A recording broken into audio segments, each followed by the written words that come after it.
Yo, what's going on, everybody? Welcome into another episode of that thing we call Till Mets Do Us Part. We are live on YouTube. We're live on Twitter, just like we are each and every single week, a couple minutes after 5:30 p.m. this week. Why? Because sometimes life happens, and sometimes you forget that there's really one important topic you want to talk about on the podcast and live stream that you do every single week, but you forgot to print the necessary notes that you needed to talk about it the way that you wanted. I'm not going to point fingers, but it was not Ibby who did that. It was me. I totally forgot. That being said, John Sapanaro, Matt Ibby Ibanez. Ibby, how you feeling, man? John, I'm feeling good. Always pumped up to hit record. The red light's on. And look, not pretty right now. Not pretty. I know that there's been a lot of vitriol thrown a lot of ways by way of Mets Twitter. We talked about Mets Twitter last episode. I have taken a stance in terms of not scrolling the way I used to, almost like a little bit of a break. The times I have scrolled, I've noticed that my partner in crime has taken it upon himself to try to burn the entire fucking thing to the ground. I've taken the opposite stance. I'm scrolling more than ever. I have an intern now that scrolls and responds to people that I deem too dumb that aren't worth my time. He has taken it upon himself to hop in with everybody. Everybody. These things, and these aren't just like quick one hitters. These are like bang, bang, bang, bang, bang, bang. Like there's a bunch. I'm just like, I text them on the side. I'm like, John, how the fuck are you doing this? I don't know how you're doing. I look at one. I'm like, I'm tired just reading this. You're actually in it. No, that's fair. I'm like, at no means am I comparing myself to an elite athlete or one of the greatest of all time, but I'm like Mike Tyson during the middle of his, like just big championship years where like he was just fighting anybody that they would line up in front of him. That's what I'm doing now. I'm just taking on all comers. Everybody. It doesn't matter if that person is in my weight class. It doesn't matter if that person has ever fought before. I'm just fighting them. I'm just throwing fists with anybody and everybody I can find. Why? Because sometimes it's fun to be a prick, Ibby. I got to be honest. Sometimes I just enjoy. Now, I think it's different than trolling. People are going to tell me that I'm trolling, right? And people have told me that I'm trolling. And I think it's different because I'm always look, again, I think sometimes, and I had this conversation with somebody the other day via DM. They messaged me and they were talking to me about this. And I was like, I think sometimes people lose sight of the fact that I am also a comedian. I've been a comedian for a long time. And before I was ever a comedian professionally, I always have a smart comeback. I always have something to say. I've got a big mouth. And so Twitter talking about baseball prevents me from most of the time, sometimes it doesn't even work, prevents me from talking about Twitter, real life situations like politics and social issues. Sometimes it doesn't even work, honestly. But the more I can argue with people about something dumb like baseball, the less I inclined to get myself into real trouble. Let's put it that way. So, that said, I do want to direct everybody's attention to the fact. Oh, first of all, Keith, do we get Sap Licata today? We might. I'm not sure. It depends. We'll see. I'm not 100% sure. Welcome to everybody who's just joining us. I do want to direct everybody's attention to the fact that the best way to watch the show is live on YouTube, where your comments, like Keith's and everybody else, come in real time. We get to as many questions, comments, concerns, and all of that stuff as we possibly can along the way. But if you can't watch us live, don't worry. You can totally catch the replay on our YouTube channel, or you can listen tomorrow, wherever it is you get your podcast. Shay saying, sometimes it's fun to be a prick. John Sapanaro, 2023, quotes for high school seniors, class of 2023. I would never run for office, but I got to be honest. If I ever ran for office, sometimes it's fun to be a prick would probably be my campaign slogan. Needs to be truthful. That said, Ibby, look, you're 100% right. I'm going to start this with a different tact. I do have some things I want to address to Mets Twitter, but I want to be fair. And I just want to say the Mets are down bad right now, like the title of the episode. The Mets are very, very bad. I think the Mets are playing their worst stretch of baseball that they have since Steve Cohen owned the team. I think they are barely watchable right now. And to be fair, I've always said that when a team doesn't pitch well in the starting rotation and the offense looks listless, they are basically unwatchable. Doesn't matter if it's the Mets, doesn't matter if it's the Yankees, doesn't matter if it's the team that won the World Series the year before, doesn't matter if it's the Oakland A's. It doesn't matter. If a team is not pitching in the starting rotation and a team is not hitting, they're going to be boring. They're going to look like they've never played baseball before, and you're not going to want to watch them. Mm-hmm. There are plenty of reasons to be concerned. There are plenty of reasons. I use the word concern now because 2 weeks ago, a month ago, we said don't be concerned. Right now, I'm going to use the word concern. I think that's fair. I think there are reasons to be, of course, frustrated because we all devote our time to watching this team. I think there are reasons to be concerned, like I said. I think there are reasons to be upset as well as a Mets fan. But I just think that you also need to be careful where you're placing that frustration, where you're placing that concern, because certain things don't deserve it, quite frankly, and certain things, even if they do deserve it, aren't going to change because people don't do that. Major league teams do not operate that way this early in the season. So that said, your thoughts on what's been going on, what you've been watching. Obviously, it hasn't been good, but just give me an overview on what you've seen so far from the Mets over the past week. I mean, is there, like, when you think about it, there's a lot to say, but there's really not a lot to say in terms of what I've been watching. It's like the offense hasn't been there. The pitching has been god awful. Like I said this to my Mets group chat, and it was like I chose on the game with the Rockies Sunday, maybe Saturday or Sunday, whichever one it was. Like, I chose to go out in the heat and opt to power wash my deck instead of watching the game. And at that point, it was still close. Mind you, it was like, I think it was at 3-3. I walked away for 15, 20 minutes, came back into the house real quick, checked the score, and it's 10-5. I'm like, what the fuck happened? Like, I had no, like, and I'm texting, like, what happened? They're like, they're fucking terrible. It's like, this happened, that happened. And it's like, the crazy thing to me about this past week, 2 weeks, where we are to this point, 35, 36 games into the season. The crazy thing is, and it's been talked about on other shows, and I'll bring it up here as well because it needs to be brought up. It's like, you look at the numbers this year to last year in terms of offense, and it's nearly identical. Nearly. Like, last year's a little bit better, but they're nearly identical from the offensive standpoint. That goes to show you how bad the pitching has been. We're pitching to a near 6 ERA in comparison to last year, where it was like 2.5. It's a big difference. When you're scoring 6 runs against the Reds and you're losing, that's a problem. It's a big problem. So it's like, the pitching is the issue. It's a big problem. Am I worried? Yes, I'm worried because I've said it over the last couple of shows now. It's like, I don't know when this team's ever, if ever, going to be 100%.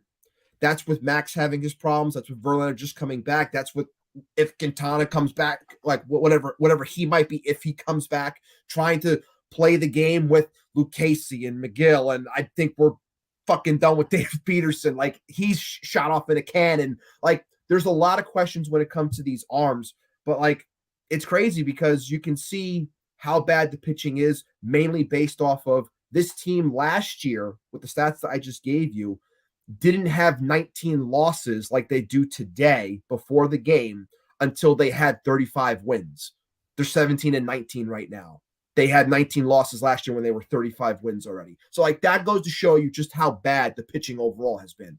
Yeah, I mean, look, the Mets are 17-19. We just got done playing the Detroit Tigers that everybody said, oh, here come the Detroit Tigers. They're terrible. Mets better fatten up. Well, guess what? The Mets now have the same record as the Detroit Tigers, sitting at 17-19, right? You mentioned the pitching woes. The Mets have 5 quality starts on the season. No team in baseball has less than the Mets in terms of quality starts on the season. So it is a massive fall for that starting rotation. Want to shout out Stevie Mack saying hit the like button or else John's eyes will get dry too. To follow your point real quick, and but just to add on to the point that you just gave, I'm going to name some things real quick. Framber Valdez, Shane Bieber, Marcus Stroman, Justin Steele, Joe Ryan, Shane McClanahan, George Kirby, Mitch Keller, Garrett Cole. Every one of those names I just gave you have more quality starts than the New York Mets as a team. Single pitchers having more quality starts than the Mets as a team, who sit, like what you just said, at 5. It's a problem. It's a problem. And look, we're going to talk about a lot of different things with regards to the problems that the Mets have right now and what the Mets could potentially do to fix it, or whether or not, we have positivity. We can see the silver lining in what they've done so far to this season. James Dowling saying injuries and starters not going deep is just destroying the bullpen. Very true. And I want to take that to the next level by saying, Ibby, it's destroying the team right now. The injuries and the starters not going deep is destroying the entire team. Why? Because you just alluded to those numbers. You just alluded to how poor the play was this year compared to last year. 35 wins to 19 losses a year ago, 19 losses to 17 wins right now. More quality starts by individual pitchers. You rattled off about 10 of them than the Mets have as an entire team, right? The Mets have 5 quality starts on the season. And I think it's really what's led to, could pick on the offense too, and we could talk about the offense coming up in a little bit, but it's what's led to this team's terrible start. Now, I do want to be fair, because I think when you talk about this stuff, you have to be fair. And I said it last week, and I said it the week before. The Mets went through most of the first month of their season down 4/5 of their projected starting rotation. Yes. When Max Scherzer gets suspended, granted he hasn't been good, Verlander starts on the IL, Quintana is gone for the foreseeable future before he ever throws a pitch, and it looks like Carrasco was probably pitching hurt with those elbow chips floating around, and he was ineffective, and he winds up on the IL. I know the Mets have depth. We talked about how good the Mets starting pitching depth could be going into the season, but Ibby, look, that depth got tested real early. David Peterson ain't it. Tyler McGill, I said last year, he shows shades of young Jacob deGrom. Well, now he shows shades of John Maine. He's a guy who pitches 5 innings, throws 150 pitches in 5 innings. He doesn't get any swings and misses, so he doesn't strike anybody out. So he's got to be perfect, because if he walks a couple guys are going to make contact. You can't expect him to not give up hits. It's John Maine. It's Dylan G. It's exactly what it is. But, Ibby, he was supposed to be, by some metric, your 6th or 7th starter. I understand that we're looking at Joey Lucchesi here and saying, man, Joey Lucchesi, they pulled him out of that one game early against Detroit so that he could start against Colorado, and he didn't really pitch good in either one of those games. Well, how much of that is on Joey Lucchesi, and how much of that is the fact that the Mets have no other options, Ibby? You know what I mean? Yeah. What do you expect? This guy missed basically 2 years with Tommy John surgery, and now you're pitching him on 3 days rest in the first week of May? Yeah. It's not so good. The Mets don't have a lot of options. And that brings me to my point, and I'm sorry I've been monologuing here for a second, but it brings me to my point where a lot of people are saying on Mets Twitter right now, the problem is the Mets invested a lot of money in 2 old pitchers. Okay, that doesn't make any sense. Why does that not make any sense? It doesn't make any sense for 2 reasons, okay? The dead arm in the playoffs for Max Scherzer 2 years ago, or now 3 years ago, whatever, notwithstanding, you've got 2 guys who are coming off of top years before they came to the Mets, showing no signs of slowing down. Did the Mets overpay a little bit? Probably. But some team was going to give Max Scherzer and Justin Verlander $35, $38, maybe $40 million. The Mets short paid them $43 million. I don't care. It's not my money. Steve Cohen has more money than anybody else. So I don't care if he gave them $50 million a year on a 1 or 2 year deal. It doesn't matter to me. So the deals that they've gotten are no problem for me. My question to those people picking on these situations, I just want to go back to the Verlander deal at the start of this season. Ibby, where else were the Mets going to go when Jacob deGrom decided to leave the Mets? The Mets, if you remember, did not choose outright Verlander over deGrom. They had conversations with Verlander. Both sides agreed to walk away until the deGrom thing was settled. deGrom signed with Texas, and then Verlander became a Met. So we're going to take Jacob deGrom off the table for a moment. Okay. Carlos Rodon. He signed a 6-year deal with the Yankees. He has not pitched yet, and I have no idea when he's going to pitch. Right. Clayton Kershaw, another old pitcher, was never going to sign here anyway. He resigns with the Dodgers. Nathan Eovaldi, 2-year deal with Texas. He's arguably been the best of the group so far. Okay? But he's had a lot of arm trouble. I think he's had Tommy John surgery 3 times. If I'm not mistaken, it's been at least twice. So he's not exactly at 33 years old, the picture of health, and not exactly a guy Mets fans would be happy replacing Jacob deGrom. There would have been an uproar. Chris Bassett, he's pitching to a 5 ERA in Toronto. Tyler Anderson. Okay, you're going to tell me Tyler Anderson would have been a good piece? Maybe, but he's not a piece that's going to replace Jacob deGrom. No. Kyle Gibson, same thing. Corey Kluber, washed. Martin Perez took the qualifying offer. Sean Manaea, I think Sean Manaea's ERA is about 8 right now. Yeah, 8. he's terrible. Jose Quintana signed with the Mets, 2-year deal, stopgap player. Jamison Taillon. You guys like Jamison Taillon from his time with the Yankees? I don't think so. Taijuan Walker. Were you going to re-sign Taijuan Walker? Also ERA. Pitching to a 6 ERA with the Phillies.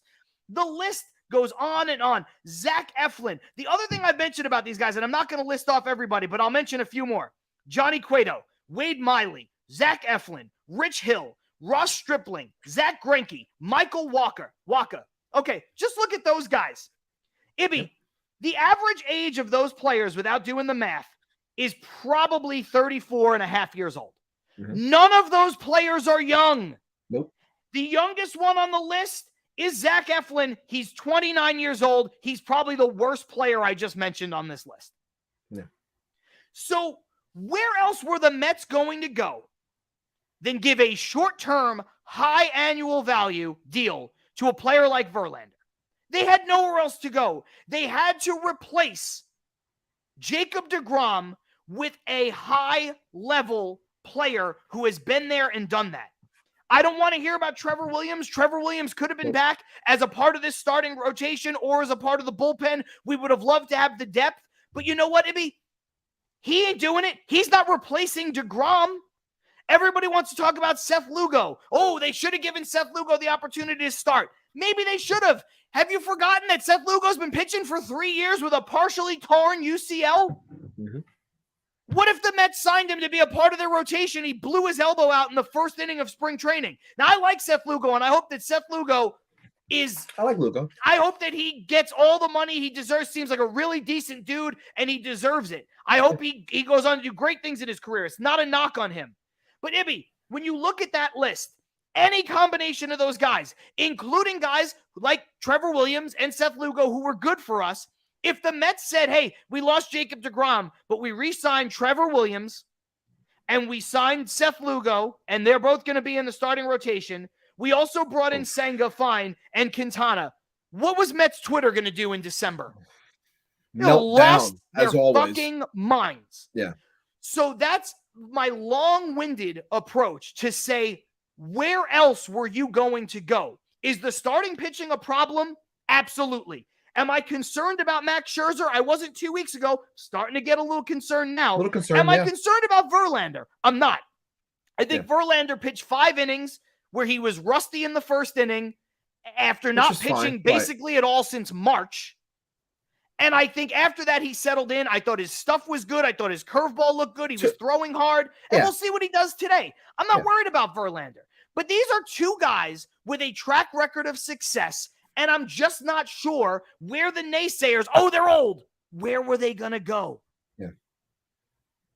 Yeah, like I just to continue your point, that's really the frustrating thing with Mets Twitter and Mets fans right now. It's because it's this Monday morning quarterbacking where it's like, oh, they should have done better. Why did they settle for this? They settled for old. What, like, there's never a proper answer when you ask what you just did, like the rational way. And I'm going to take it the other way now. I'm going to go on the offensive side where people are constantly bitching, even though I just said to you, the offense this year is very comparable to what it was last year. And the big difference is the win total, but that's mainly because of the pitching. But from the offensive side, the same thing, I constantly see it on the timeline where people are complaining, saying they didn't get enough power. They didn't get this, they didn't get that. We said on this show, multiple times that there was nobody on the free agent market that was going to satisfy the Mets' need for power outside of one player. And who was that one player, John? It was Aaron Judge. That was it. And we knew. I was saying from day one, before the season even ended, that the Mets should try to sign Aaron Judge.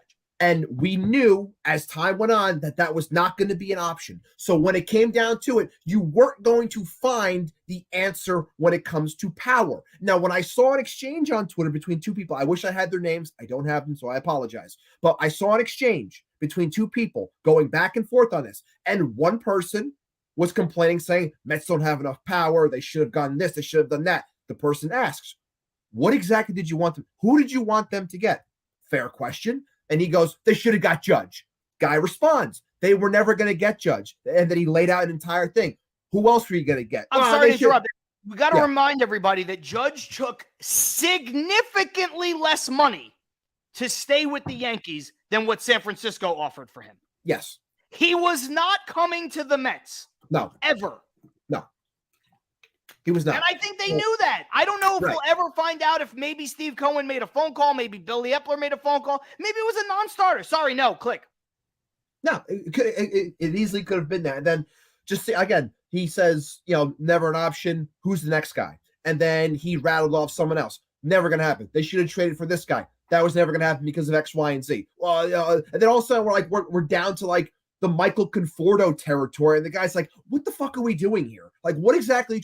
So everyone wants all of these answers and saying, oh, they could have done better here and fire Epler this and he sucks this. Or it's there was nobody else to get. There was no one to trade for. There was nothing to really attain that was going to fulfill the need for what the team needed. So you tried to build a way where it might work. And right now, it hasn't worked. Simple as that. That doesn't mean the way they went about it was wrong. It's just, it's not working right now. There was no other, if there were other options that would have made sense, I would agree with people. But I have a hard time doing that because when you ask the simple questions like that person was in this exchange saying, give me the player that you wanted. Okay, that wasn't going to work. Give me the next player that you wanted. And they can't answer it. It's well, what are you complaining about? Because there was nowhere else to go. But that's what people are doing. They're just bitching to bitch. And that's what I can't fucking stand. It drives me crazy. And, this is, again, not to say that these people are beyond criticism. It's not to say that Billy Epler is beyond criticism. No, it's not to say that Buck Showalter is beyond criticism. But like Ibby just outlined with the offense, and we did not plan to do it that way, but it kind of worked out. He just outlined with the offense, and I just outlined with the starting pitching. Where else were the Mets going? Everybody is so quick to talk about Billy Epler botching the trade deadline last year. Still talking about when he acquired, statistically, the best player that was traded at the deadline in Daniel Vogelback. Now, this is not to make it sound like Daniel Vogelback is the caliber of player that Yoenis Cespedes was at the time the Mets got him. That just goes to show you what's going on. He put up Cespedes numbers. He didn't. But he was inarguably the best offensive player acquired, and that includes Juan Soto. Now, first of all, Juan Soto was never going to get dealt here. We all know that. That is old news. It's spilt milk. We're not talking about that. But who else? Josh Bell stunk. Trey Mancini, who I advocated for, was terrible. Christian Vasquez was Wilson not Contreras, good. Jose dealt. Not dealt. And now the Cardinals basically have buyer's remorse on that. They say he stinks behind the plate. They're trying to put him in the outfield. He might be a DH. So it's people fall in love with just names. They don't like looking at numbers. They want names. They want flashy things. And then they think that that's just going to change everything and make it work. It's not working for a lot of people. Daniel Vogelback, for as much as people fucking hate him, he was the best option. And to this day, he probably still is. He was. Shockingly enough. Listen, if you want to make an argument, if you want to bitch and complain and say that there was a botched thing at the deadline that the Mets did, complain about Darren Ruff. Yes. Complain about that. At the time, the move made sense. Right-handed compliment for Daniel Vogelback. Fine. Numbers-wise, made sense. Giving up 3 players for Darren Ruff And I said at the time, spare parts. I still stand by the fact, spare parts. I don't think J.D. Davis was going to be good here. I don't care what he does in San Francisco. Doesn't matter to me. It's irrelevant. Okay, Zapucki's terrible. The other kid maybe has a little bit of an upside, but we've never seen him, so who knows? Somebody better than us with prospects like Joe DeMayo probably knows more. He's a better person to ask than that. But still, maybe you shouldn't give up 3 players for Darren Ruff. That was a miss. You had to DFA him before the season even started. Fine. You could criticize him for that. You can't criticize him for Daniel Vogelback. Is Daniel Vogelback a perfect player? No, not by any stretch. But Daniel Vogelback has been an actual bright spot on this offense compared to some of the other players that we'll talk about in a couple minutes. So it's just when you have this ire, when you have this vitriol, when you have this, direct it in the right place. Can you be pissed off that Buck Showalter sometimes doesn't put out the lineup that you want? Sure, but not every lineup is a federal case. Right. I said to you in week 2 of this season that I thought it was a travesty that Jeff McNeil was batting 6th or 7th, sometimes 8th in the lineup. I thought that was ridiculous. But I wasn't like, oh my God, Buck Showalter needs to be fired. Right. That's what some people are calling for Buck Showalter to be fired 36 games into a season after the Mets walked to a playoff spot. I don't care about division versus wild card. Walked to a playoff spot with 101 wins, the second most in their 60-year history. You're complacent, Saponaro. After You're complacent. Coming off of seasons where the Mets had Louis Rojas and Mickey Callaway as their managers, you're going to fire Buck Showalter? Stop it.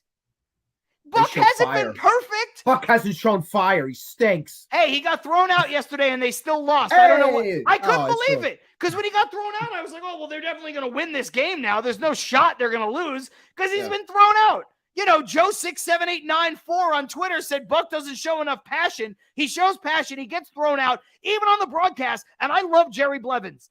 Jerry Blevins is like, this is the kind of thing that could light a fire underneath the team. It's not going to light that much of a fire when you load the bases with no outs and score 1 run. Because Mark Canha hits into double plays like they're going out of style, and your best bat off the bench is Luis Guillorme. It doesn't matter if Buck gets thrown out every inning and he keeps coming back with different disguises like Bobby Valentine and gets thrown out again. If those are your options, Ibby, I'm sorry, it ain't going to be good, and it's not Buck Showalter's fault.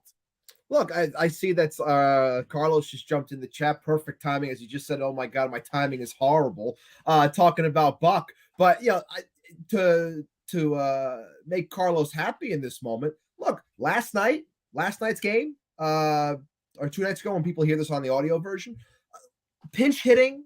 If you're gonna pinch hit Mark Canha, that says number one a lot about Mark Canha. Your thoughts on Mark Canha in that position.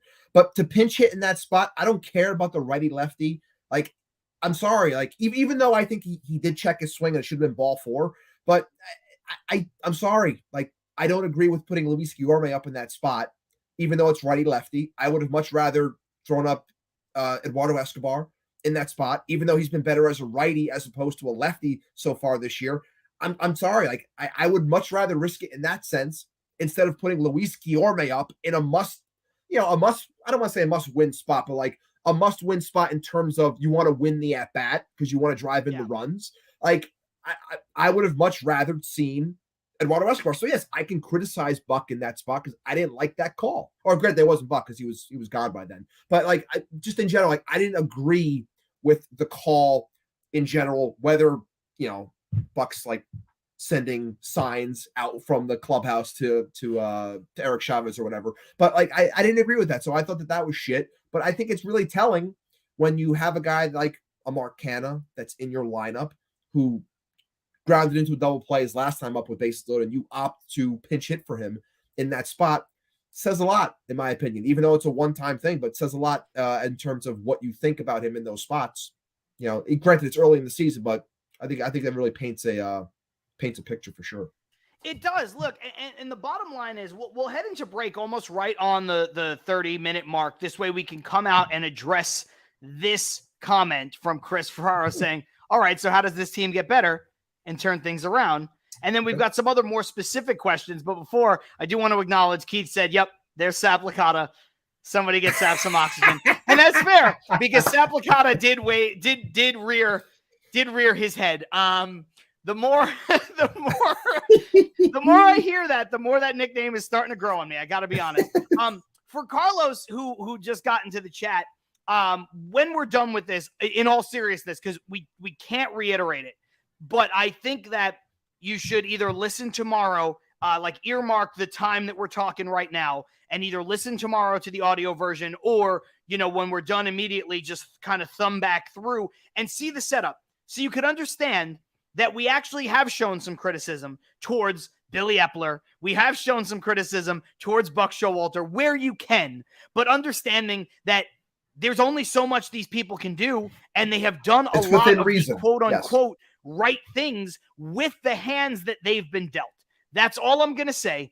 I am going to head into the break so that we can all take a second. We'll do it on this note from Keith saying, I know how to fix this. I'm great at MLB The Show 23, which is what a lot of people think they could do. Yeah, just trade for Shohei Ohtani. No big deal. Simple.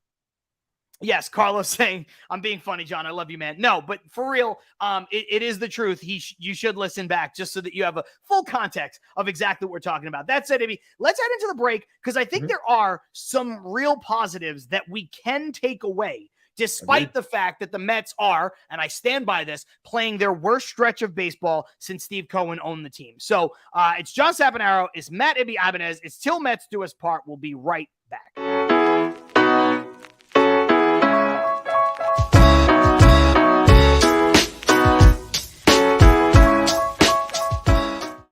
Yo, just like that, we are back with Till Mets Do Us Part. We are live on YouTube. We are live on Twitter, just like we are each and every single week. And of course, if you can't watch us live, don't worry about it. You can watch the entire episode as soon as we end the broadcast on our YouTube channel, which is called Till Mets Do Us Part. You should subscribe and turn notifications on so that you never, ever, ever miss a moment of the show. The best way to interact is on YouTube, where the comments, questions, concerns, and all that stuff come in real time. Even if you just want to show some love, like Patty in NYC, we can bring it up here. We can get to all of the comments, or as many as we possibly can, in the time that we have. And if you can't do any of that, you can always listen starting tomorrow morning, wherever it is you get your podcast, all courtesy of the Chop Sports Network.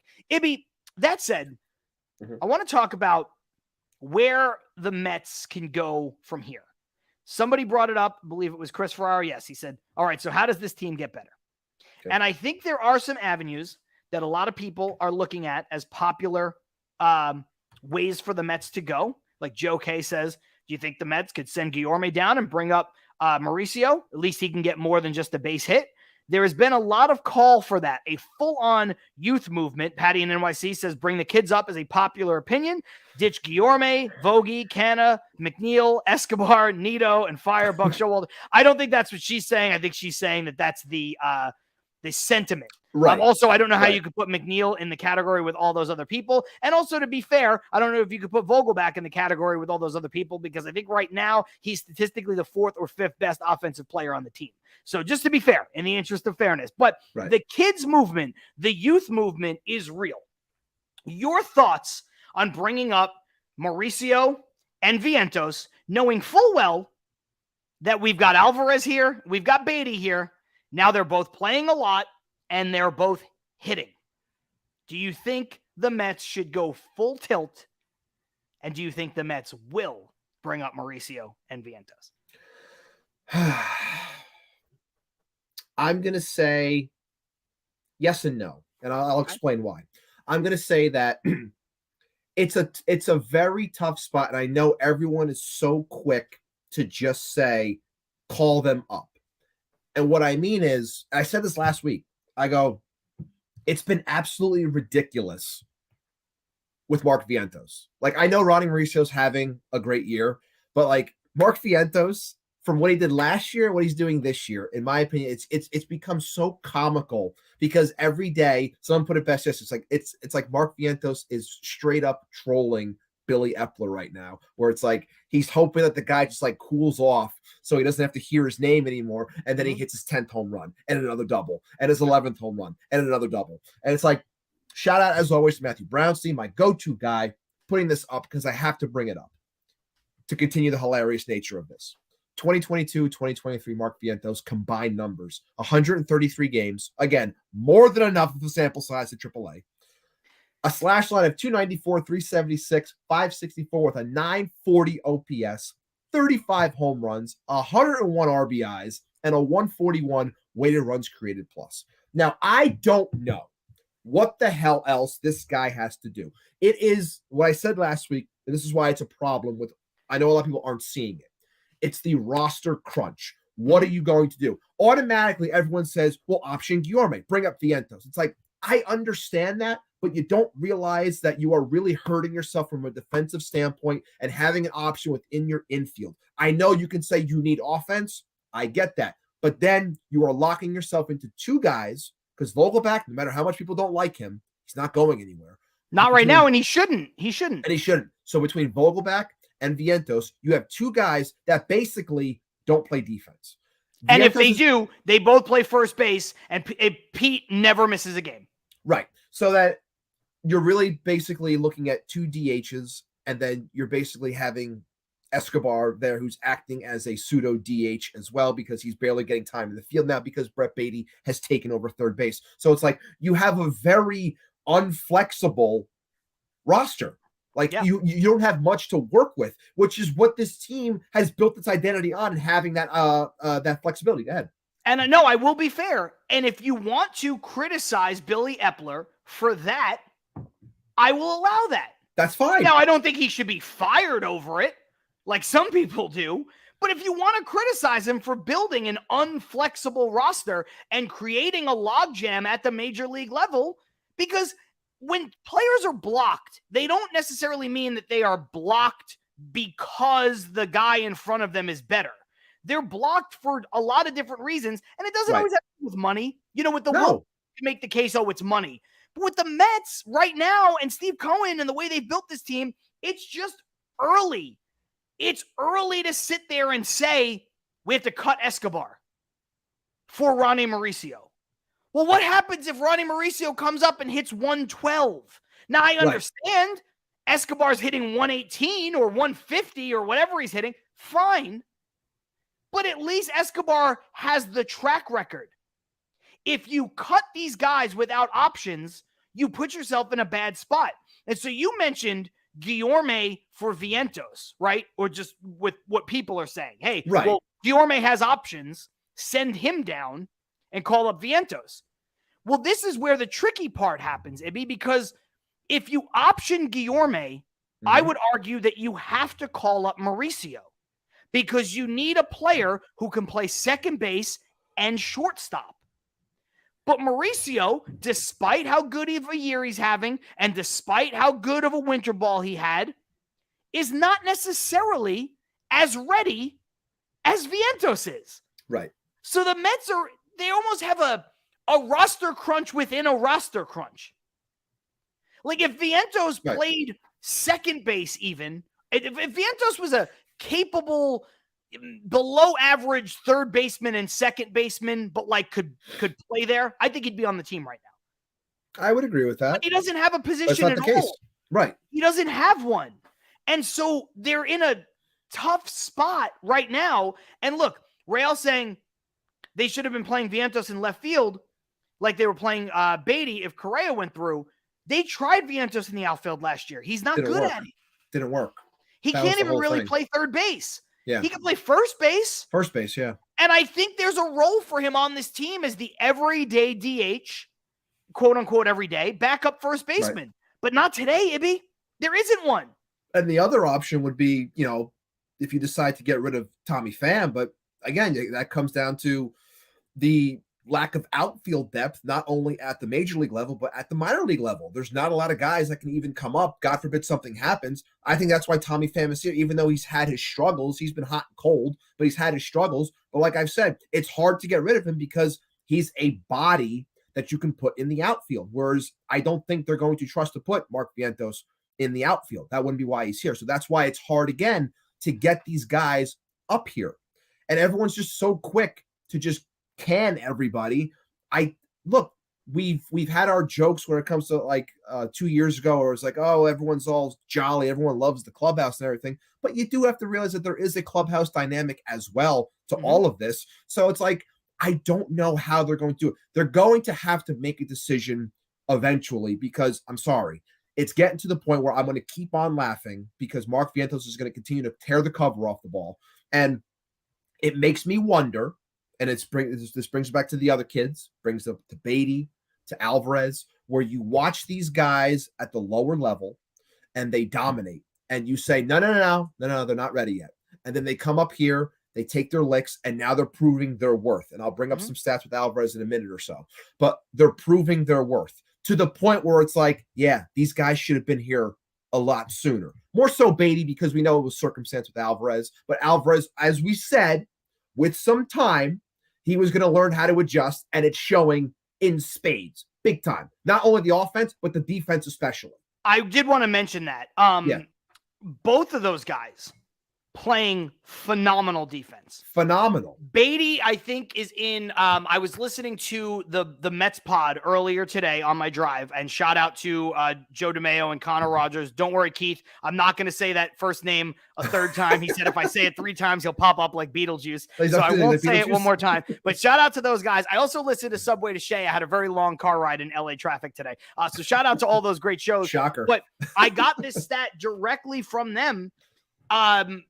Brett Beatty is in the 83rd percentile as far as fielding goes among third basemen in Major League Baseball. And Francisco Alvarez pitch framing, Ibby, top 5, correct? I think he's 4th, yeah. In all of baseball. Yeah, everyone said the guy stinks. Look, the Mets were saying that they weren't sure if these guys could play defense. They weren't sure if these guys were ready. And I think that colored my opinion a little bit over the last couple of weeks when I said, hey, just because you call the guys up doesn't mean they have to play every day right away. Doesn't mean that Beatty has to bat 5th from the first second he gets here. He's hitting 5th now, and I don't think he's ever given that spot back up. That's his spot. How, unless they get somebody who's marketably better than him at the trade deadline and, with a bigger track record or whatever. I think Beatty's the 5-hitter on this team. I agree. It's not to say that these guys can't be in those spots. My only thing was, you don't need to do it immediately. You don't need to do it from jump. You don't need to do it from day one. And Ibby, I would argue it's kind of refreshing to see the Mets brass undervaluing prospects than overvaluing prospects. Very true. You guys remember Lastings Millage and Fernando Martinez? You just put a dagger in my heart because I was such a Lastings Millage fan. I was too. I actually think Lastings Millage could have been a star. I wanted him to be the biggest star, and I was so happy when everyone gave him shit when he like dapped up all the fans. Like, I loved all that shit. But to the point with Alvarez, just real quick, because I saw the stat, I had to put it out there. Catchers with the most called strikes on chase pitches this season, tied for second, Elias Diaz and Yasmani Grandal at 6. Number 1, Francisco Alvarez with 8. So it's like the guy is doing what everyone said, all the scouts said, like, he can't do it. He's not athletic enough back there. He's basically like a chair. Like, it's not going to work. It's going to take a lot of work. The guy's really proven out. And the fact that he's hitting the shit out of the ball with some time finally devoted to him to getting that, consistency, which we said is what he needed. All right. Shout out to NYM Stats on Twitter. Francisco Alvarez, in his last 12 games, 10 for 31. That's a 323 average. 3 walks to a 382 on base percentage. His OPS is over 1,000. 2 doubles, 3 homers, 5 RBIs, 5 runs. His average jumped from 0.067 to 241. His OPS jumped from 133 to 725. He is getting comfortable. He is trying to put his hands around this starting job. He wants it. He said time and time again, I'm making this team and I'm taking that spot. He's proving it right now. He's finally comfortable, and it's great to see. And if we're going to pull anything out of all this shit right now, it's those 2 guys, which also brings up the fact that, yes, this is a criticism on Mets brass, who were so apprehensive from bringing these guys up. Again, that's me more so with Beatty as opposed to Alvarez, because we both agreed that Alvarez needed some time If Narvaez wasn't hurt, we wouldn't be seeing this right now. But it's proven. Also, when Narvaez got hurt, he was hitting 283. Right. I know it was early, but also Narvaez, when he's healthy, he hits. He can hit. Narvaez was the perfect hedge to keep Alvarez down in the minors. It's not like the Mets went out there and said, hey, we're going to run it back with Patrick Mazeika and Tomas Nido and keep this kid in the minors for no reason. Right. They went out and got a guy who was capable, and had he not gotten hurt, we still wouldn't be seeing Francisco Alvarez. Right. Now, again, I'm willing to admit that they were probably wrong, and they probably waited a little too long, especially because the defense thing seems a bit overrated in the fact that he couldn't play defense and all that stuff. He doesn't have a great record for throwing out players, but nobody in the league does with the new rules. And, I think that that's just is what it is. Also, that's not on catchers a lot of the time. So just to be fair, but also to address what Rael just said, you're just giving reasons why they need to bring the kids up. I don't want to turn this into a negative, Ibby, but I just do want to be fair. I want to be both sides of this coin. Right. The people calling for the youth movement, and I'm not ignoring Carlos's comments. We'll get to that in a second. The people calling for this youth movement, I'm not saying I disagree. It's fun to watch young, exciting baseball players do their thing. Of course. Do I want the Mets to call up Mauricio and Vientos? I do. Mm-hmm. Do I think they're going to? At some point, yes. I don't think they're going to do it this soon. I don't think they are. People talk about... That's just me looking at it, yeah. Well, Ibby, let me ask you this. I know one was directly related to an injury, but the Mets called up Alvarez and Beatty around 20 games. I don't remember exactly what the exact number was, but they were both up here either right before or right after 20 games played. Mm-hmm. We're now at about 35, 36 games played, whatever it is. Has a major league team that has not suffered an amazing rash of injuries ever overhauled 4/9 of their starting lineup before Memorial Day? I would say no. I don't think so. So I don't think they're going to. And I also don't think that they should necessarily, because of the roster crunch. Do I want them to? Yes. If these guys had options, I'd say option them down and bring up the kids and see what the kids have. Ibby, well, when your only option, sorry to use that word in a different context, is to release these guys, I don't see that being the thing they need to do right now. Tommy Pham is not a good baseball player, but he's not this bad of a baseball player either. Mark Canha is a league average baseball player. He's playing under league average right now. Eduardo Escobar is hitting 150. Over the course of his career, he's been league average or slightly better. Now, I said weeks earlier, that these are not names that cannot be supplanted. And I agree with that. These guys can be supplanted, and they eventually should be. Yes. But I don't think it's going to happen before Memorial Day. I just don't think it's going to happen. So I think Met fans need to adjust their thinking a little bit, because it ain't going to happen. I'm sorry. It's a great, I have to pull this up as a wrestling fan. It's a great one by Keith there. Some Mets fans are playing Seth Rollins' theme right now. For those who don't know, it's just basically screaming, burn it down a bunch of times. And it's the truth.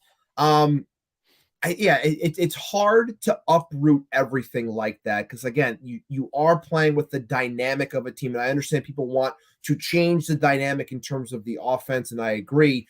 But that's why I'm saying, I see Vientos in due time. I'm sorry, it's going to happen. I just don't know how they're going to do it, but it will eventually. He will be up here, and I hope that it carries over and he provides some power within this lineup. I hope he's more confident. I hope he goes the same route as Brett Beatty in terms of the confidence. I didn't see it much last year. He looked overpowered. He looked overmatched. I hope that, going back down, working on some things, and wanting to be up here, I hope that he in turn also has that growth and confidence where he can thrive at this level, even if it is on a less consistent basis, because that might be what his job is supposed to be as a DH.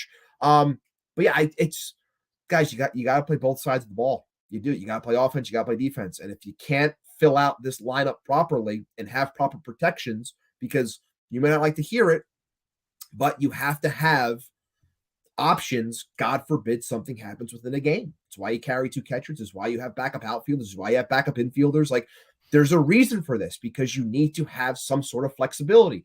And the fact is, these guys don't truly provide it. I think Vientos will be here. I do not think Mauricio, even though we saw that report of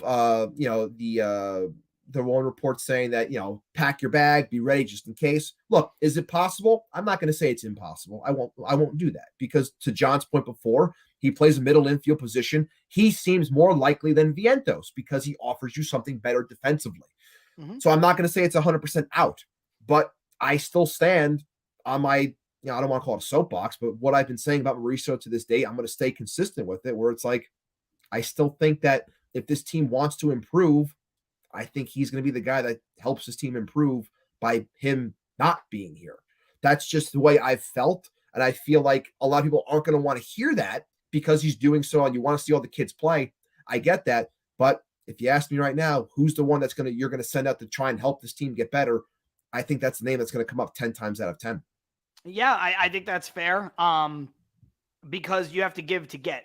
And the Mets are going to need something, and they're going to have to give up something. And again, you're not going to want Vientos to the same degree. That's a different conversation for a different day. Different conversation for a different day. And it's still too early to even think about talk like that, because no one does moves of a larger magnitude this soon. Like, they don't. No. We're 36 games into the season. Like, there's a reason why the deadline is later and people attack then. There's just, it's too soon. You can't make a move like that. Speaking of too soon, and we've got about 10 minutes left in the show. We could probably go a little longer. Don't want to go past the start of the game, which I think is at 6:40. So keep that in mind.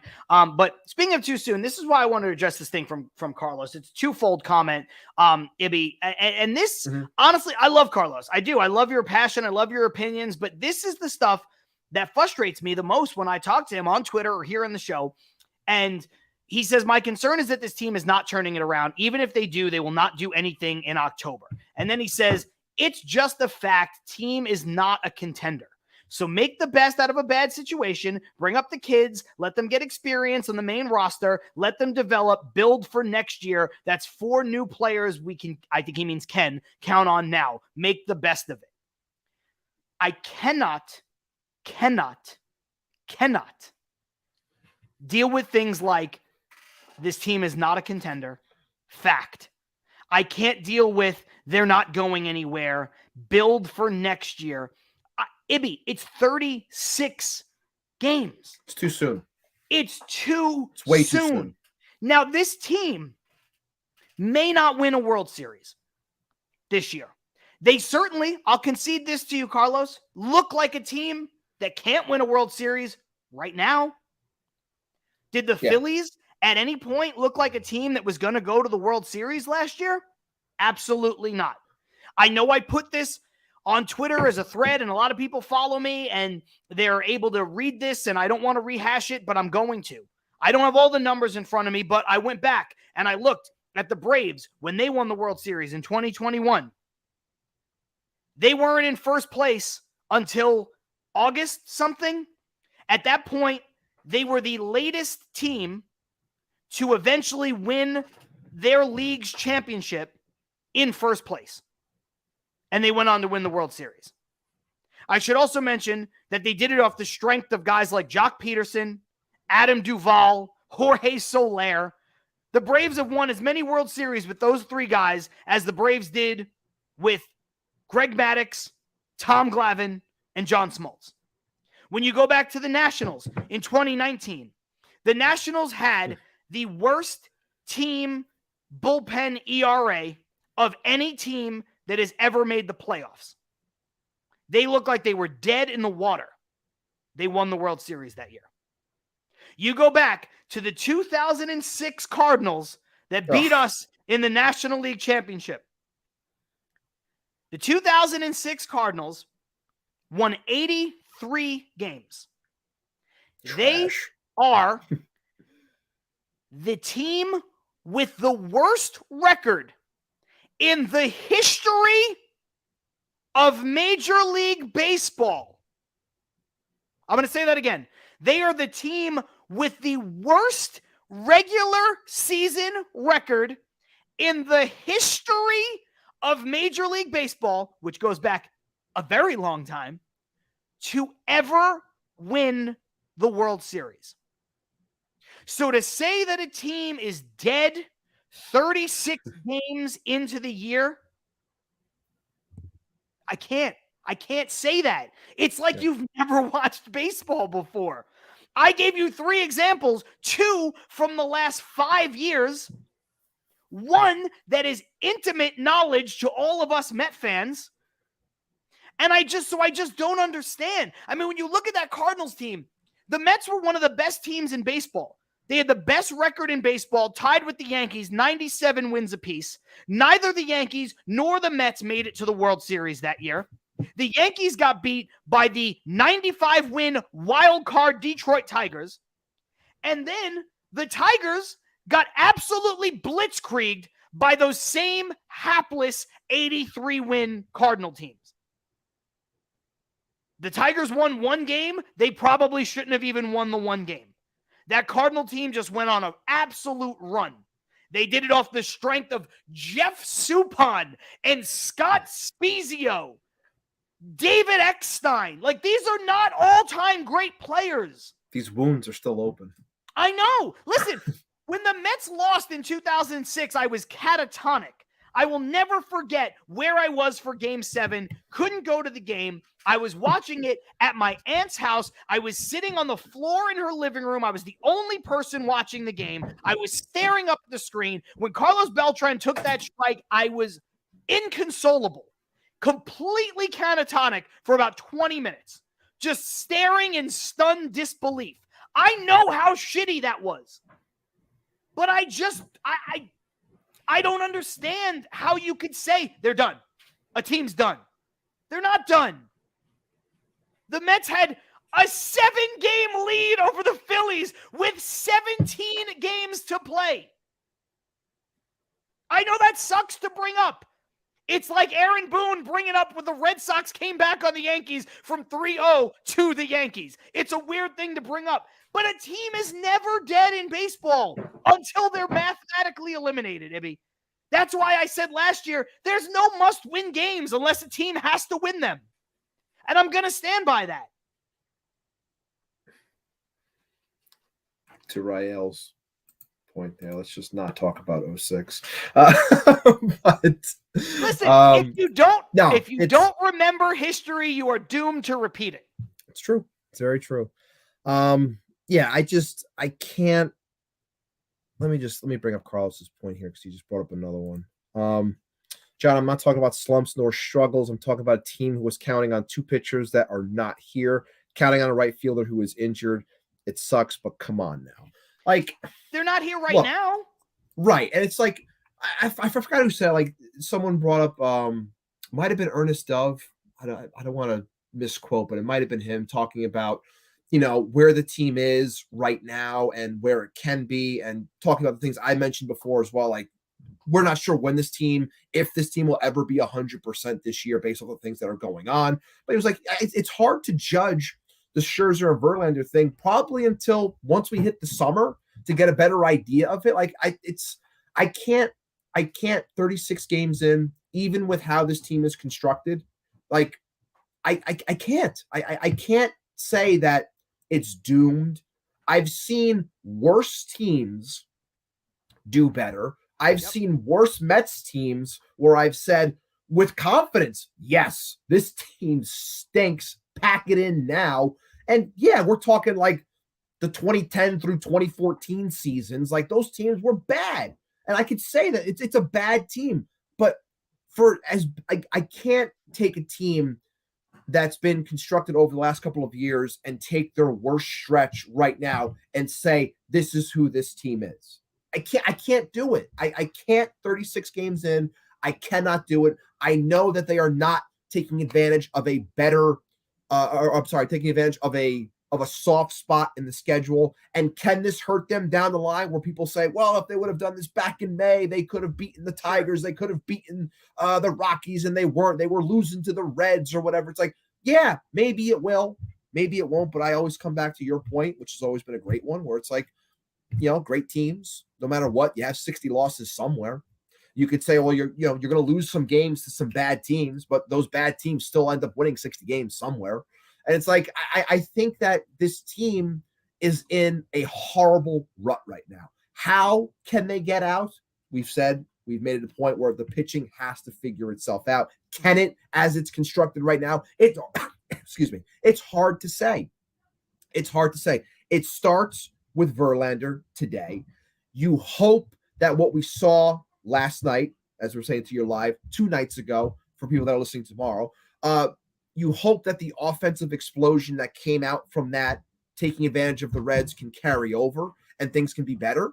But if they don't, then yeah, you can start asking some more and more questions about what this team can and can't be.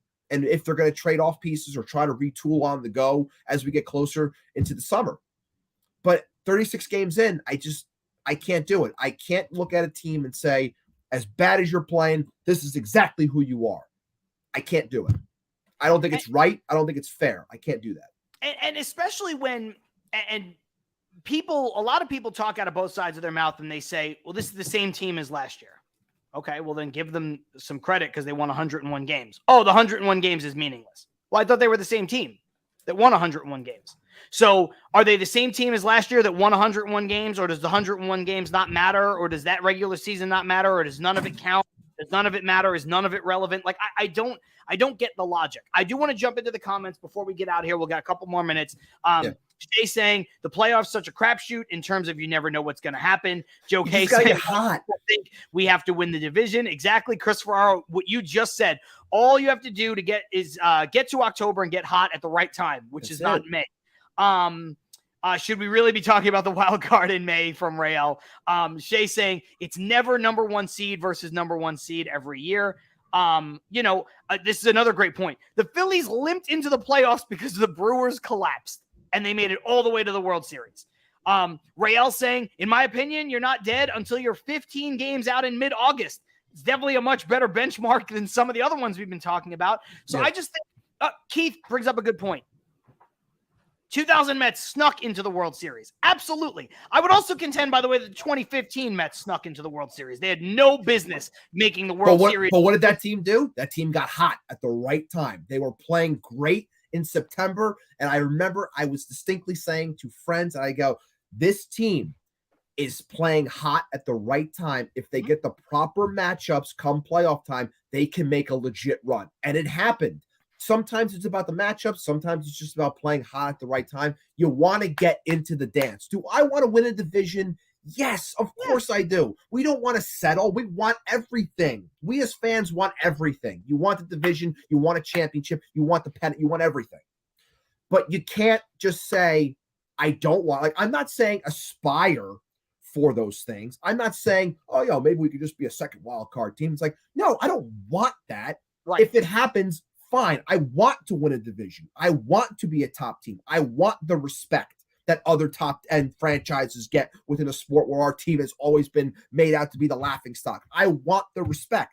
Absolutely. I want all those things. 100%. But I'm not going to say I'm going to, I'll throw that back. I'm not going to throw it back if that's what it ends up being. If this rough patch right now ends up being what makes this team a wild card team, is that whatever? It's whatever, but you're still in. And you hope come this time, August, September, rolling into the playoffs, you're getting right and things are proper. You're hoping that the downtime from potential injuries doesn't mean that the likes of a Verlander and a Scherzer are burning out. They're just getting into a groove. Like, you're hoping for those things. Look, to use the logic, and I apologize if I get the numbers wrong, but to use the logic that that some of the people applied to the fact that, the Mets need to be absolute world beaters, right? The Mets are right now playing their worst stretch of baseball in a few years. They're 17-19. They don't look like contenders to the eye test, right? But we don't know what's going to happen. We don't. Last year, at this point, you said what? The Mets had 19 losses when they had 35 wins, 37 wins? 35 and 19. 35 and 19. So last year, the Mets didn't lose 19 games, so they had 35 wins. Correct. To use everybody's logic, where did that get them? They looked like a contender. They looked like the best team in baseball, certainly the best team in the NL. Where'd that get them? Got them to 101 wins, but they didn't win anything. So that doesn't matter? You know what I mean? Like, that's where the logic starts to fall apart for me. It's like, oh, they won. They were 35-19 last year. What a stretch. Looked like the best team in the National League. They won 101 games. Awesome. Second best record in baseball that year. Great. Crushing it. They got eliminated. None of it means anything. Well, now the Mets are 17-19. They're down bad. Oh, they suck. They're not going to go anywhere. Couldn't possibly. It'll never happen. It's never happened before. Let's write them off. Let's look for next year. It's both sides of your mouth logic, and it's not going to work. Anyway, put that to bed. Before we get out of here, let's talk about two more things. One, your thoughts on the Mets signing Gary Sanchez to a minor league deal. He's making his debut for Syracuse as we speak, I believe. I'll keep it very simple. I think it was done basically sorry, I'm getting distracted over by my baby. I think Gary Sanchez, in short, honestly, not very good, but I see why it was done because of Tomas Nido. Especially with the Nido thing, the timing makes a ton of sense. The timing makes a ton of sense, and you're bringing up Perez for now. I wouldn't be shocked if Gary Sanchez was on this team in a week and a half's time. I agree. Like something like that wouldn't shock me. Am I going to be like everybody else on Twitter who just seems to forget who Gary Sanchez is and start thinking that, oh my God, here's a power bat, here's this, here's that? It's like you look at the guys, like you look at his stats and you look at his overall like spot page, like all that stuff, just showing how bad he's been. It's like he's not a world beater.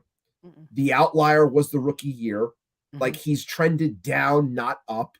This is a depth grab, which is one I don't have a problem with. No. But this is, he's there just in case, God forbid, something happens to Francisco Alvarez. Like that's what it is right now. So I don't have an issue with it. It's whatever, but I'm not going to put any type of stock into him like some people were automatically doing the second it happened. No, Chris saying, oof, Gary Sanchez comes up. I may throw up. I can't handle the ridicule from my Yankees family. Look, it doesn't matter, one, because he's a bit player right now. But, Chris, prepare for it. Because if you think that Gary Sanchez is bad, and Gary Sanchez is bad. Gary Sanchez strikes out. He's a terrible defensive catcher. Awful. Right? Horrendous.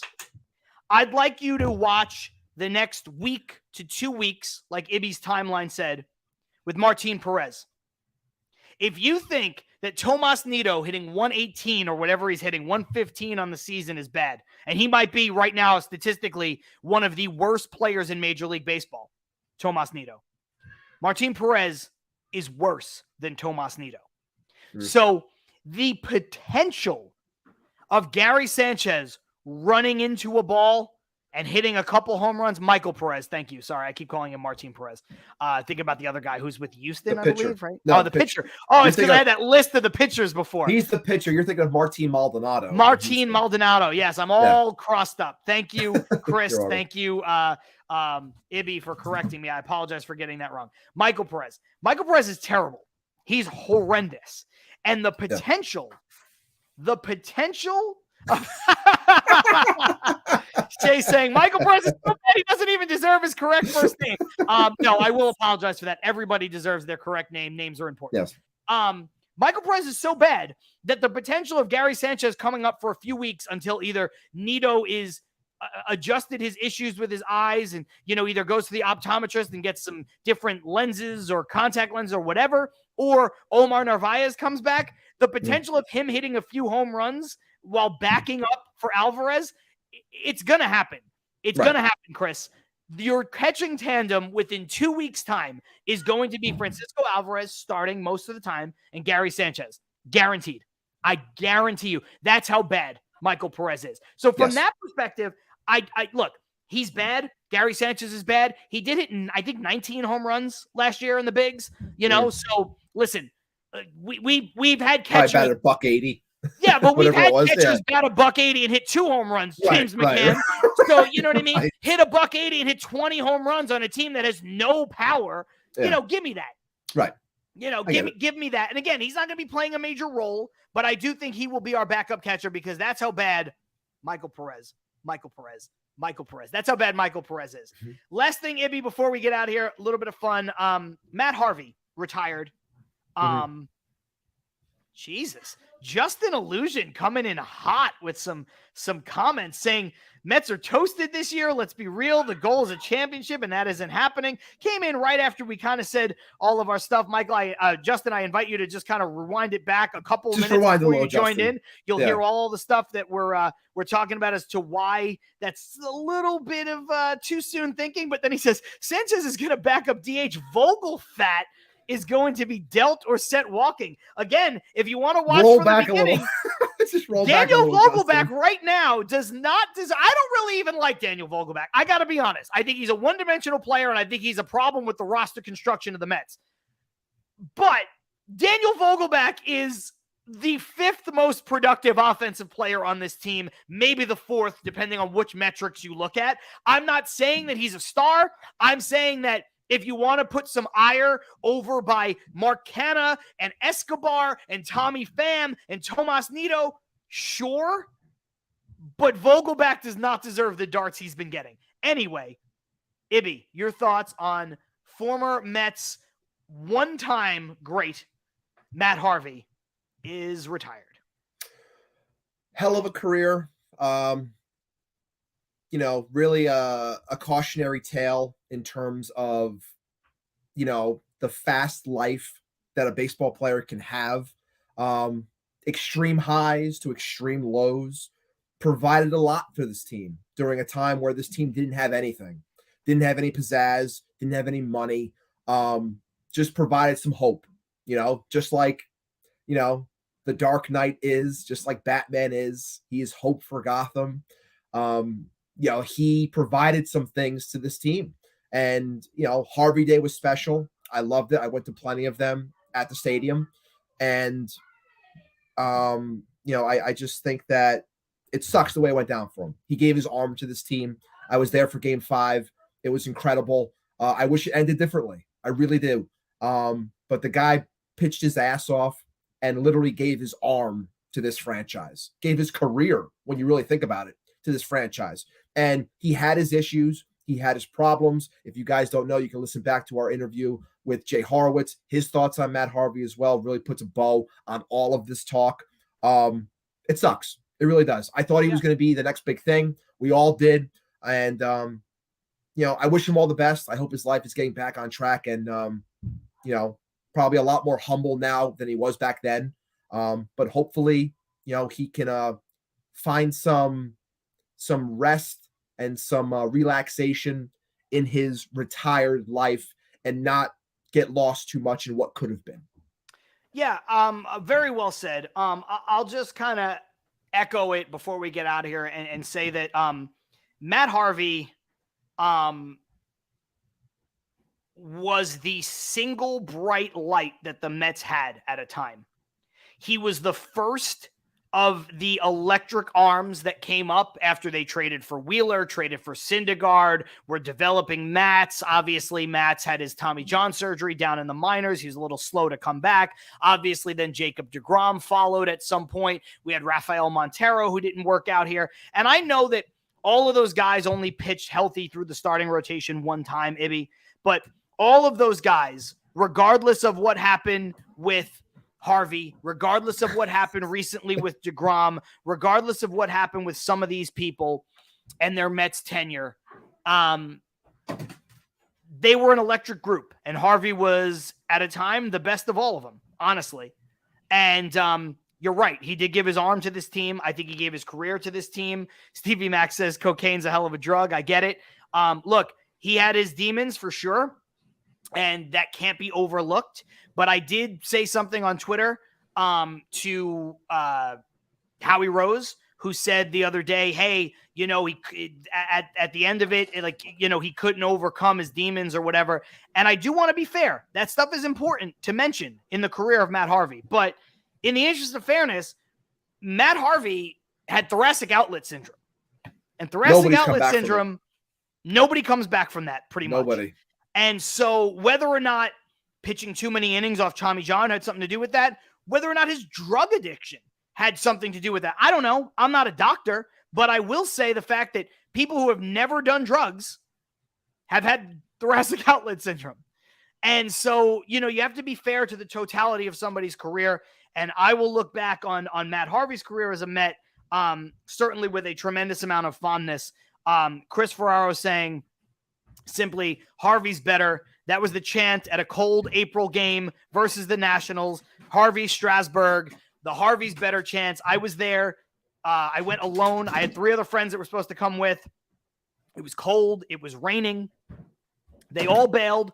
I went by myself, and Harvey that day was better. He deserved every bit of that chant. I commented that on his Instagram post saying that he retired because I just felt like that was the appropriate thing to say. Also, I met Matt Harvey when he was rehabbing from Tommy John surgery in Washington. A bunch of us went down to D.C. At the time, he wasn't traveling with the team because he was rehabbing, except for really short East Coast trips. So he was going to Washington, he was going to Philly, things like that. And I saw him at a restaurant.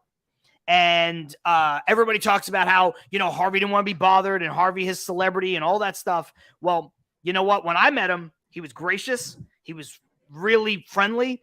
He came over to the table. He said hello to everybody, and he stopped and took pictures with us and stuff like that. So, I think some of the stuff with Harvey may be a bit overblown in terms of him being, kind of an asshole and kind of surly and stuff like that. But, again, I just choose to remember Matt Harvey for all the positives that he gave to the New York Mets. Can't say anything else other than that. I'm with you 1,000%. I wish him all the best. And like I said, I wish it ended better for him. Because I really thought it could have been a special career. Let's not forget, this was a guy that everyone thought was going to be, at the time when it wasn't that normal, getting like a $200 million type of contract. That's what everyone thought he was going to get because he came onto the scene so fast and so furious, and it was crazy. And I'll never forget those moments. Also, this really goes to show that you can't please everybody. I put out on Twitter, not to be disrespectful, but Harvey Day was greater than DeGrom Day in terms of juice, right?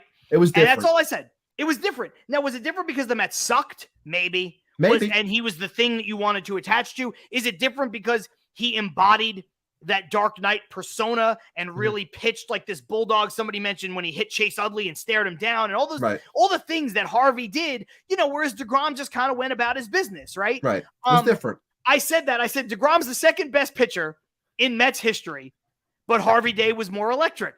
And people were like, how could you mention these players and not even mention Doc Gooden? And I'm like, I wasn't fucking talking about Doc Gooden. I was talking about Harvey and DeGrom. And they're like, what about the fact that some of these guys couldn't hold Seaver's jockstrap? I wasn't talking about Tom Seaver. I think when you say a statement objectively that Jacob DeGrom is the second best pitcher in Mets history, you're acknowledging, of course, that Seaver's the first. And I'm sorry, Ibby, but I think that DeGrom had a better career than Doc Gooden. Doc Gooden's great, but I think DeGrom was slightly better. So it's Seaver, DeGrom, Gooden for me. That doesn't mean that, everybody's a piece of shit. I don't understand. And I even let it off with no disrespect. That means disrespect, jerk. To anybody. And they're like, fuck you. I'm like, okay. Anyway, the Mets are down 1-0 in the bottom of the first. God damn it. Verlander gave up a base hit to India, then got 2 quick outs, and then looked like a ground rule double. Couldn't see it. Happened real quick. Anyway, look, I'm not going to sit here and do play-by-play and all this stuff. We should get out of here. The game started. Shay saying, subscribe to the podcast. Do it for whomever you think is the second best Mets pitcher of all time. Whoever it is, you should do that. Please turn your notifications on, all that stuff. We will see you guys next week. It's John Sappenharrow. It's Matt Ibby Ibanez. We'll see you guys later. Thanks for watching. Till Mets do us part.